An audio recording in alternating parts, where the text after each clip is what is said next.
Hi everyone. I'm very glad to be welcoming Mr. Tarun Malik today. He has over 2 decades of experience at global giants like Microsoft and Amazon. He's also a faculty at Masters Union. And today we're going to discuss with him how AI is going to evolve in the coming decade.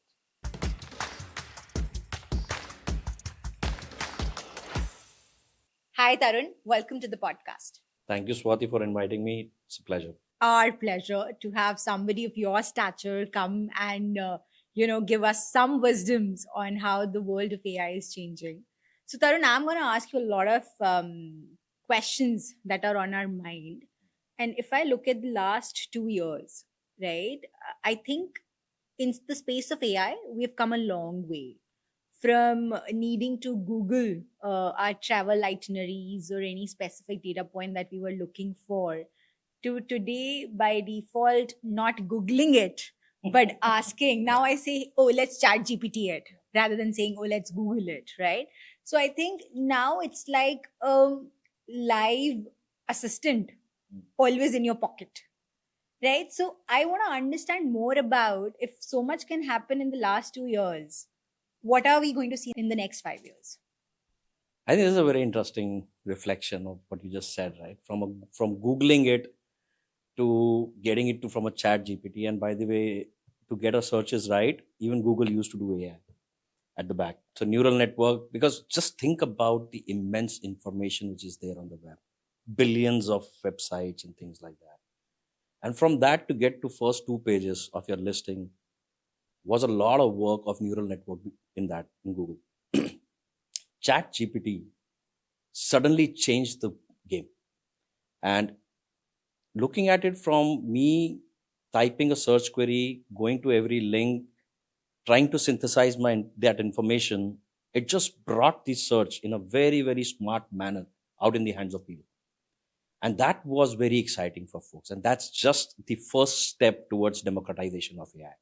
AI has been there for pretty long. We have seen AI in the industries, people actually looking at the maintenance of their manufacturing devices, looking at the heat, temperature, doing predictive maintenance around that. It's been there in corners, right? But suddenly with the advent of ChatGPT and something called as a large language model, we are all starting to accept AI. That's the first thing to remember. And as a baby, as a toddler, right, what do? You start to understand your ecosystem, you start to walk, you start to then step back, you start to crawl, walk, and then run. I would say LLM AI is at a stage of crawling right now. And the way the human brain gets developed in the next 5 years, the first 5 years are very important for the child, very crucial, right? Similarly, next 5 years is the way you will see these models evolving a lot. So from these large AI infrastructure running on the cloud, where organizations like OpenAI are building it and then creating ChatGPT out of it, you will start to see AI coming on the edge. And when I say edge means watches, glasses, phones. Today you have a lot of components in your phone which are run on AI. So we will see a lot of transformation in how every industry works. For example, very interesting use case for us was in healthcare. So what do you do when you go and meet a doctor? You tell them what the problem is. And then what does doctor do? Some tests will be prescribed. Then they will give you some prescription. Yeah. And they also give you a note, right, which said what was the problem with the patient, how was it diagnosed, and then record, right? A very interesting. And so what is doctor's job? To really listen to you, right? Remember what you have said so that you don't make mistakes, and then analyze the situation, give a prescription. Let's look at a general medicine, right? Now, doctor's job is not to actually constantly listen to you, keep typing what you're saying so that you don't miss. And then when you are going out, start typing again to give you a prescription. Right? Doctor's job is to diagnose and give you the medicine. Correct. Not to type. Yeah. Now, the way the virtual assistants are getting built for the doctors is that you walk into a room, doctor is constantly talking to you. speaking, you are speaking, the doctor is replying back, understand what your symptoms are, and then gives you a guidance with the prescription. 3 times take this medicine, 4 times take this medicine. And typically what do we do now is just cross, cross, cross, circle, circle, Yes. which we don't remember at the end of the day. Correct. Now, all of this is actually managed by the AI system, which is you and I are talking, you're the patient, I'm the doctor, we are talking, we are conversing, I prescribe to you. An AI agent, just like your Alexa, is sitting over there listening and then recording everything and then creating a prescription with some guidance as well from all the intelligence that it has gathered. So imagine the new life of a doctor Where you don't have to type anything. where you are focused purely on what the problem is and what do I need to do for that. Not about, oh, I need to create a prescription, I need to do this, I need to do that. Or I need to record everything that the patient is saying. Right. So, and in a lot of countries, it's very, very important to remember that everything the doctors and conversation happens, there are guidelines in terms of what to recommend. And it will really help the doctor. One, create a good patient record. And secondly, in case you're missing something and the patient is saying, it can actually alarm the doctor and say, some of these symptoms that you're talking about, XYZ medicine cannot work for that based on intelligence, right? So it's both an assistant and a guidance tool. So, and this is daily walk of life. You go to any industry, and I can give you an example of that industry on how it is shaping. When you say how many years, it's now. It's now. Right? It's these kind of tools already exist, is what you're saying. So how far are we from the day when I go to a doctor and this is happening real time? In some of the corners, these prototypes have already started. Large organizations are testing these out again because specifically where there is a lot of regulation, this may take time for adoption, but where there are, so for example, let's look at the content creation part of it. Right? Today, if you really look at, most of your content is created by AI. A very interesting example that I read today morning was that last 1 month of holiday season sales on the e-commerce side, there was a 40% jump on sales using AI chatbots. Explain how. $229 billion worth of business was done leveraging AI on all e-commerce platforms to put together in 1 month of 2024. And how?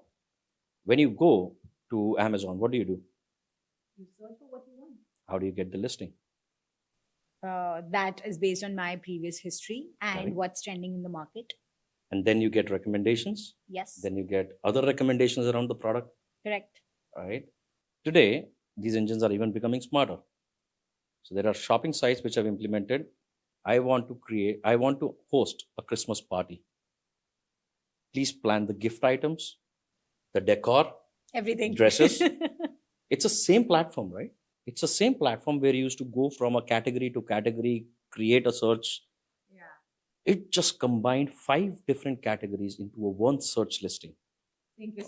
Christmas party, and then you said add. So firstly, the recommendations have become much more smarter because of AI. So you are able to find the products much quickly, relevant to you based on your history. Second, you can combine some of your searches into a single search, which actually means that you're not missing out on anything for the party. Let's take for that, for example. And then the third is the virtual try-ons.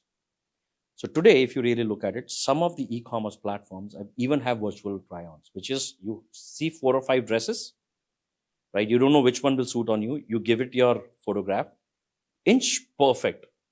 It's like few years back when Lenskart, I remember, used to do this long bag. Yes. So is that AI? That's AI. So if you just look at it, and again, going back to the toddler example, that's my favorite example. Mm-hmm. I should take a patent for that. So when the toddler grows up, what is the first thing that this language, we try and basic motor skills, language, vision, understand this is cup. Shapes, circles, squares. Yeah, right? So these are the 3 most important elements, and the 4th is being able to think. That's it. So cognitive ability, right? Language ability, thinking ability, motor skills. Very basics. Now let's come to AI. Language ability, which is translating from text to voice, from English to Marathi to Hindi to Spanish, right? And kid actually learns only one language initially. Yeah. Here you are learning 5 languages together. So that's your language skill. Visual skills. Recognize you as an individual. Put a frame of lens card on your face. That's visual, right? Thinking and processing behind it, which is recommendations. If you liked this kind of a frame, which is, let's say, circular frame is looking good on your face, give you more option of circular frames rather than the rectangular frames, is intelligence. Yeah. You've combined these 3. Now, if you put all of these together, this is the toddler age of AI, which is able to do it. Imagine a toddler growing with these, able to converse, look at the object and recognize it, being able to talk to you, listen to you, understand, comprehend, come back. And now, okay, if this is cup, this is also cup, this is also cup. Oh no, by the way, this is bottle. Yeah. So this is circular lens which is looking good on you. This is circular lens which is looking good on you. No, the rectangle is not looking good at you. And rectangle and circle are different. Correct. So let's go all for circles.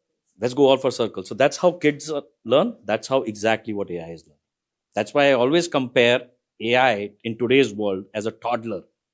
And as toddlers are growing, and we know every generation grows pretty fast, Yeah. and thus AI will grow much faster than the other technologies that have grown in the past. Because every generation. Now I'm scared to think of what a teenage version of AI looks like.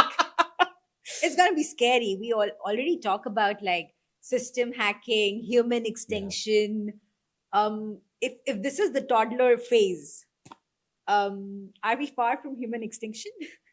It's a very, very tough question, very honestly. You will get a very cliche answer in the AI world. So there are 2 worlds divided in this, very honestly. Right? The first world is saying, we are building AI and we will make sure that it is ethical, it has laws, you can switch it off, you can switch it on, which they are doing. Right? There is a very, very strong commitment to ethical AI or what it should not do, which is good part of it. So governments are coming together. If we look at it, the first ethical laws for doing AI was actually done by Singapore. EU has done that. US is looking at it. India is looking at it. So all nations are looking at what that ethical AI would mean.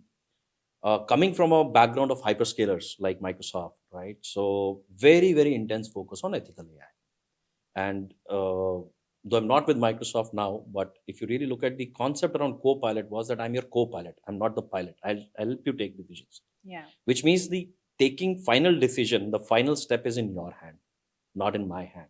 Right? That's how you govern it. Plus, good data versus bad data. How do you train AI?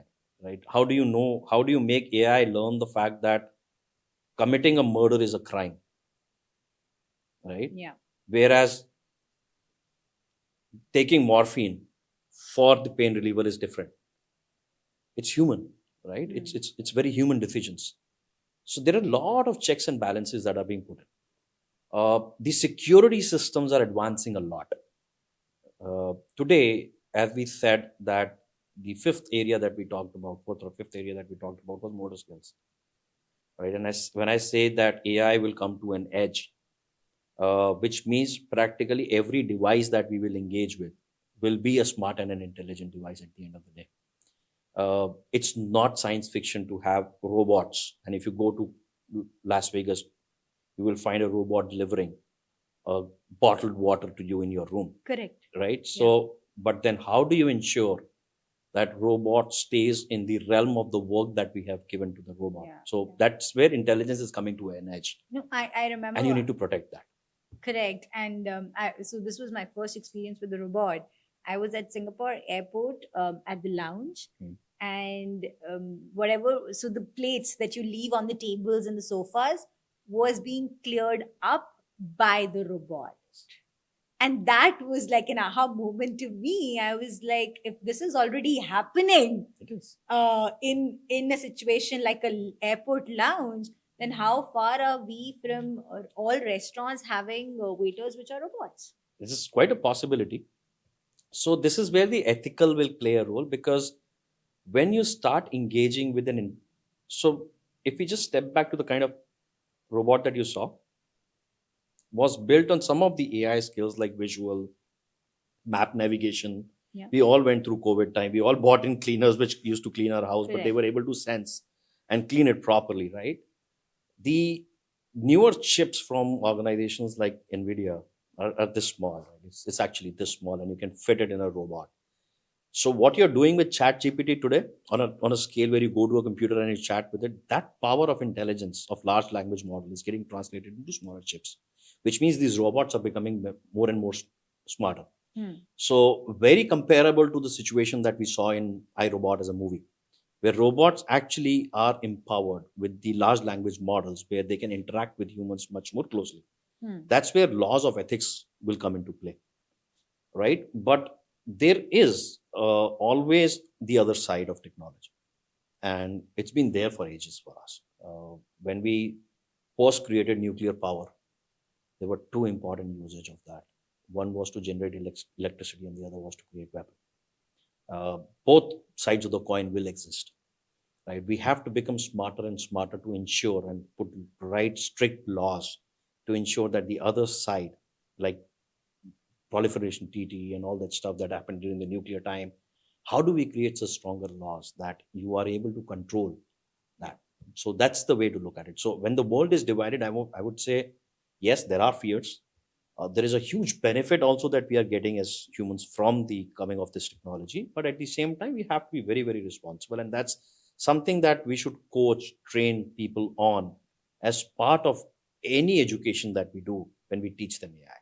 So let's talk about people who are owning this technology, right? So we have talked about a lot of applications, but I think the biggest matter of concern here, even though governments and political powers can come together and talk about creating laws, creating those boundaries, we know for a fact that there are organizations, and you come from one of them, who have disproportionate amount of access Mhm.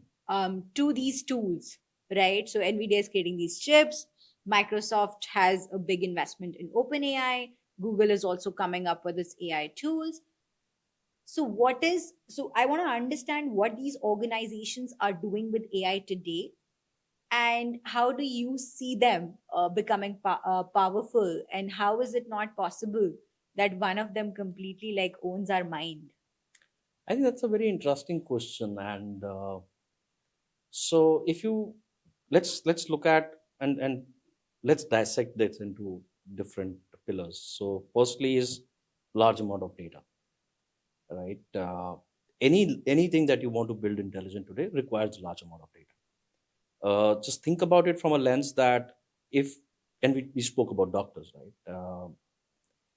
There are many a times that there is a disease which cannot be diagnosed because you haven't experienced it. Whereas similar symptoms was seen in, let's say, Africa or in Asia or in Europe. How do you build an intelligent bot, for a lack of better words, to be able to kind of look at the symptom and say, by the way, this is something that we have seen. You need that large amount of data. Yeah. You can't build anything without the large amount of data, unless you would have collected how we all narrate with each other. How do we think about it from an emotional lens? How a 6-year-old would write a letter. So I have two kids, right? One is 18, the other is 10. They both write things differently. Unless and I know that, okay, 10-year-old understands something like this and 18-year-old need, I would never be able to recommend. So you need that pattern, you need that data for us to train these models to be more user friendly in the contextual world. So data is required. Mm-hmm. The way you collect the data from a privacy angle is equally important. So all these large organizations keep into account the privacy aspect of it. There is a lot of masking that goes into data. You don't have personal information. You have patterns of these informations, right, which are fed to the neural network, and that's how you create models. So there is a lot of and a lot of this data is commonly also available to people. So a lot of training that happens on this data, you can't do it without that scale. So you need that scale. So you need these large hyperscalers to build large data centers where you can train this data in a very secure and privacy manner. So then comes saying, do I have monopoly, which is the word that you use, one organization sitting in it. You look at any of these large hyperscalers today, any of them, they are embracing each other's models as well, Hmm. right? So, for example, Llama is an open source model, which is really very good now. It's very powerful by Meta. It runs on AWS, Google, and Microsoft. So you can take somebody's model, run it in a different cloud to an extent that that model can also be run inside your own data center. So you are not hooked on to one particular provider as such, right? So Hmm. there is a lot of embracement that happens. Every of these large hyperscalers give their users and organizations an option to use any model of their choice on their infrastructure or maybe some other infrastructure as well. So that is why it is all, and it's good for the industry. Why? Because it creates a good competition to create better, final, faster models. It also gives a flexibility to the end user to actually pick and choose whichever model they want, which is right for them, and run it in the environment that they want. So that there is no lock in and monopoly as such by any of the large providers. That's how the industry keeps the checks and balances in play. And that is why the entire ecosystem is growing pretty fast. Fair. So you're saying, while the monopoly question may exist, I think what you're saying is since they are embracing each other's technologies, there is always going to be an interdependence or an openness to be able to use whichever we prefer to use rather than just one technology dominating the entire ecosystem. Fair. So now let's talk about applications a little bit more, right? You talked about walking into a hospital where the doctor has a virtual AI assistant. You talked about e-commerce companies, kind of creating those recommendations and using AI and being able to translate that to real revenue in terms of sales. I have been hearing a lot about AI will be used in fintech, cybersecurity, health tech, obviously, even in diagnosing on its own. Some people say that for OPD, doctors will not be needed. Your OPD can be done by AI, and then you can go to a specialist.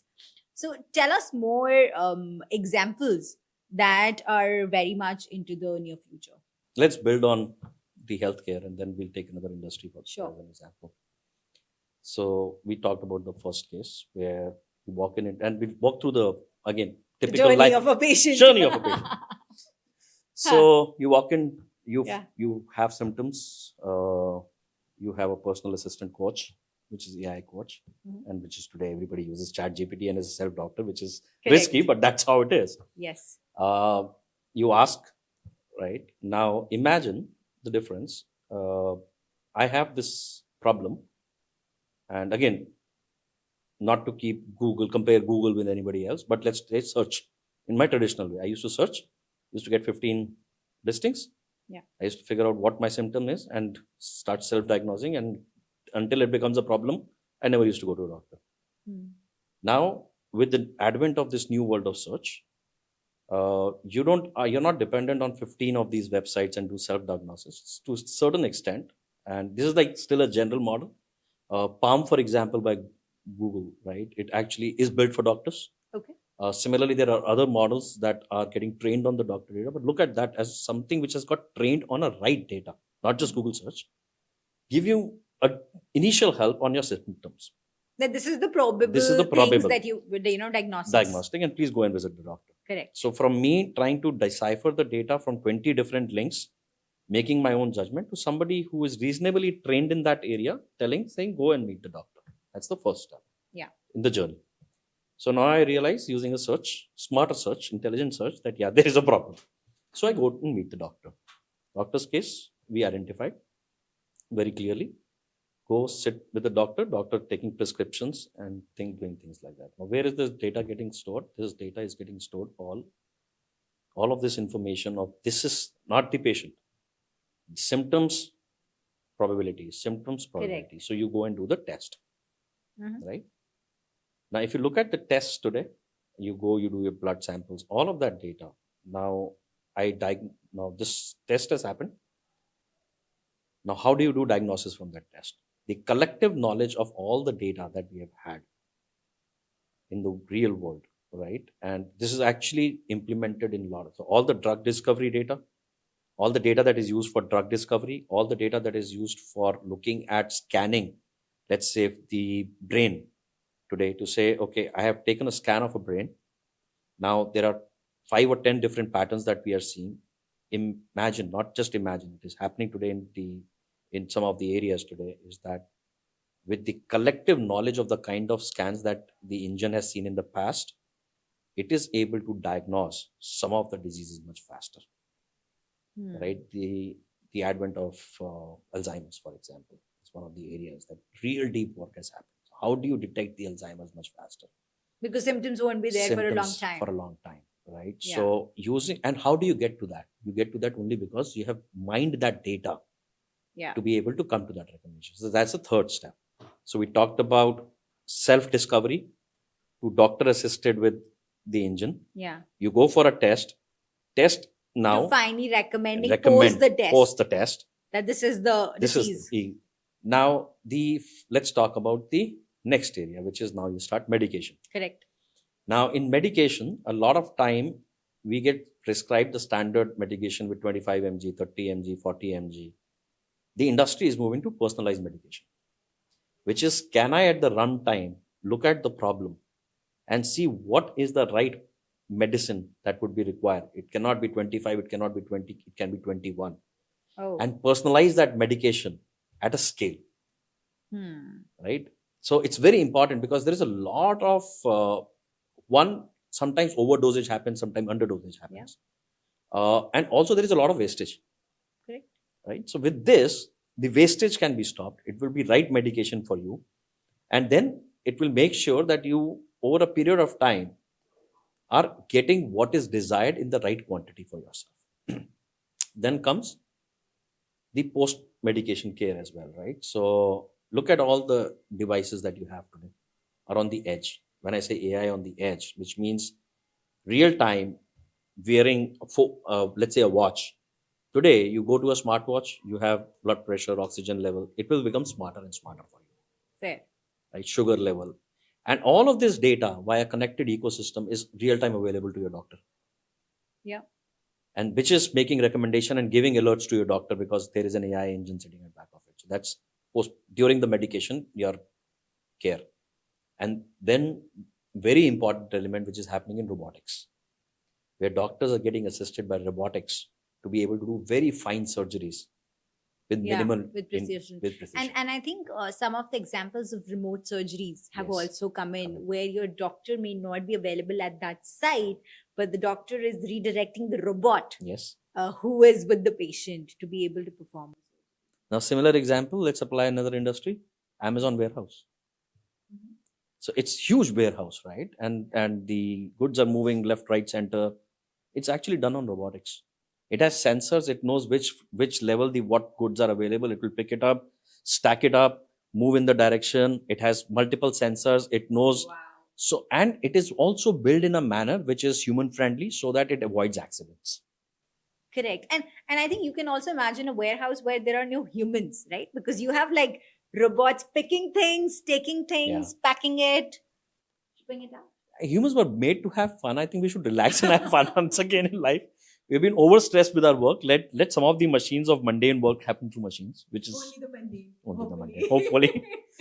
Fair. Okay, so healthcare understood, right? From your self-diagnosis to doctor being assisted by the AI to the prescription being generated by AI to then finally post-treatment care and also the surgeries, right? Let's talk about finance and fintech. Okay. I think huge opportunity, right? What are the applications there? I think there are a bunch of use cases, but let's talk about one which is fundamental to the industry. Is the fraud. Okay. Right. So if you just reflect on the amount of digital payments that happens today, amount of money that is getting wired across the industry, how do you know which one is actually a genuine one? How do you know which one is not? What is the pattern? Like when I do a bank transaction and if it is heavy amount and it is somewhere not similar to the pattern that I have, my bank sends me a lot of calls. Yeah. Do you think humans are probably looking at every transaction and saying, oh, by the way, Tarun, you have done this transaction, let me call you up? It's not possible, right? Yeah. So there are very interesting algorithms which are built, which are able to analyze individuals' pattern of spending. Mm-hmm. Where do they spend? How much do they spend? When do they spend? Analyzing that and then immediately if a transaction happens of which is of a higher volume, Take a confirmation. take a confirmation. If I'm sitting in India and I just did, let's say, for a lack of a better example, Paytm, right? And suddenly the system finds that my credit card was used from an IP address sitting in let's say, Croatia. How should system react? It's very important to detect, block, validate, right? So fraud detection is a very, very big area in itself to make sure that this is happening, which is largely built on AI models. The second important thing is, why do you keep money in your bank? Where else will you keep it? But what's the emotional context of that? Trust, security. Yeah, security, safety. So which means that nobody should be able to hack in into the system and wire transfer it, right? Because you're trusting the bank. Correct. So banks have to invest, or financial institutions have to really invest big time into securing their systems. But when you come to securing your system, as we spoke about the frauds, ML models, similarly, the security and the intelligence behind that is also a very big area where the industries are focusing on. So AI-led security infrastructure is superly important. We'll use a similar example. Now, there is a pattern of traffic that you expect from, let's say, your users coming to your data centers in a financial environment, right? So in a simplistic term, there is, let's say, 1 million transactions that are happening per minute on my system coming. The traffic is divided in from these specific geographies, and I'm just think it from technology person sitting over there. Fair. So I have US contributing to, let's say, 20% of my traffic, APAC contributing 25% of the traffic. Typical ticket volume is this much. This is how this, and suddenly you see a spike. Yeah. Right. You see a spike of traffic trying to come in, trying to access a specific system of yours, let's say a digital secure vault. How do I quickly respond to that? How do I block it? How do I alert it? Saying, I see a very different pattern of usage of my systems. So it's not normal. It's not normal. Somebody's trying to hack us. Somebody's trying to block us. Somebody's trying to gain access to our data. And with financial systems, it is not just about your money. It's also about a lot of your personal data, because financial system, when they sign up with you, they take your valid documents as well. Let's say in India, we have Aadhaar as the identity number, right? And then we have similarly my date of birth, my family, and we have connected accounts, which means not just can I do the element of breach on the money, I can steal your identity as well. Oh, yeah. Right? I can actually say, convert Swati's account into my account, right? So, and change your password. So look at the amount of work that a financial institution has to do to be able to secure that data. And those security offerings are actually built using some of the AI algorithms. Most of them are provided by the large players who deal with security. But these are the two very, very fundamental elements of the way to look at it at a very high level. And then the other things which are happening in the financial world is actually the experiences, which is how can I use your face as an identity for your account? A very end user experience. It's like Digi Yatra. It is Digi Yatra, and that's one of my favorite topics. Right? Like I the first time I used it, I was so surprised. I'm like, I show up and it says "Welcome, Swati." Like, how do you even know when I haven't even shown you anything? Correct. It's like magic. That's when I call it as consumerization or democratization of AI. Because now when you look at it and you say, how I do it, so somebody will say, oh, this is AI. Now when you go to bank and they will ask you saying, can I take your photograph and we will use it as an entity, you're pretty comfortable with it. Yeah. So that's where the bridging of consumer and the enterprise world happens, because one is making sure you are aware, you are comfortable with it. Then when somebody asks you, you're pretty open and to accepting it. So, but that's exactly the right example. So these kind of experiences. The other day, very interesting use case came up. Can I use your voice as a sample test before making a larger transaction on the online? So these are end user experiences. So at every layer, Swati, whether it's the layer of user experience, which will have the elements, we call it multimodal. Multimodal is voice, face, different forms in which you can input. So multimodal experiences of how you interact with banking app, to your experience when you enter the bank. Can my bank, like DigiYatra, recognize me when I'm there and treat me differently? Probably yes, probably no. Or just get the things done Get the faster, things done faster. right? Because if it is a simple thing that I have to do, Yeah. maybe a customer executive is not needed. So think, why do you need ATM card and a pin in the ATM machine? Why can't it be DigiYatra? Correct. You show up, it says, "Oh, welcome, Exactly. Swati. Here is your account, Yes. and how much money do you want to Yeah. withdraw?" Simple, Why right? do you need a plastic card? Yeah. So this is the front end layer of experiences that will change. Then the middle layer will change, which is around wealth management algorithms, which is looking at your portfolio. How do I recommend better investments for you? Market trends, what's happening. That's the second layer. Third layer is we talked about fraud and detection. Then Right. at the infrastructure layer, it is all about security. Every layer, every industry you pick up, we have tons of examples. Yeah.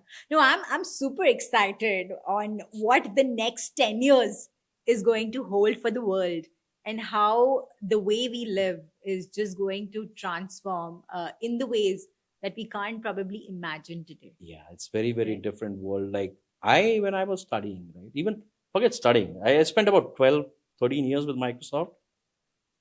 Every 5 year was a change.